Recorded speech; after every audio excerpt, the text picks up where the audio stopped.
بسم اللہ الرحمن الرحیم. السلام علیکم.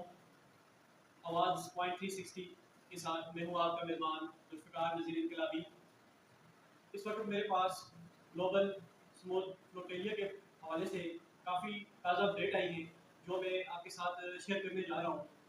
اس سے پہلے میں گلوبل سموتھ فلوٹیلیا کے بارے میں چند معلومات بھی آپ کو دے دیتا ہوں. یہ جو قافلہ ہے اس کو 2025 میں سماجی تنظیموں نے منظم کیا، جس میں فریڈم فلوٹیلیا، مغرب سموتھ فلوٹیلیا کے نام سے سماجی تنظیمیں شامل ہیں.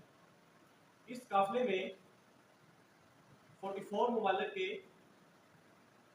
مختلف شعبہ فکر سے تعلق رکھنے والے لوگ شامل ہیں. اسپین کی مشہور انوائرمنٹل ایکٹیوسٹ گریٹا تھنبرگر بھی اس قافلے میں شامل ہے. اس کے ساتھ ساتھ پاکستان سے سینیٹر مشتاق حسین صاحب اور آزاد کشمیر سے پیر سید مظہر شاہ صاحب بھی جو وزیر حکومت ہیں وہ بھی شامل ہیں.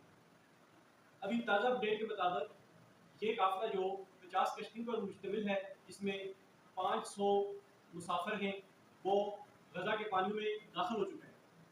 یہ غزہ کے مسلمانوں کے لیے امدادی سامان لے کے ایک پرامن قافلہ جا رہا ہے، جس کو اسرائیل نے اپنے معاشرے میں لے لیا ہے. اسرائیل کے بحری جہاز اور اسرائیل کے ڈرون اس قافلے کے اوپر گردش کر رہے ہیں.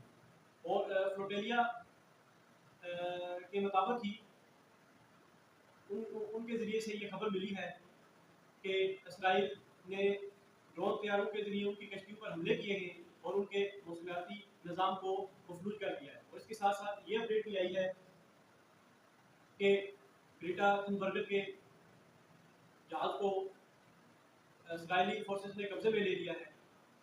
اور اس کے ساتھ ساتھ یہ خبر بھی آئی ہے کہ اسپین کے وزیر اعظم نے اسرائیل کے وزیر اعظم کو کہا ہے کہ یہ قافلہ امدادی قافلہ ہے، اس کے ساتھ کسی قسم کی بھی عسکری مہم نہ کی جائے.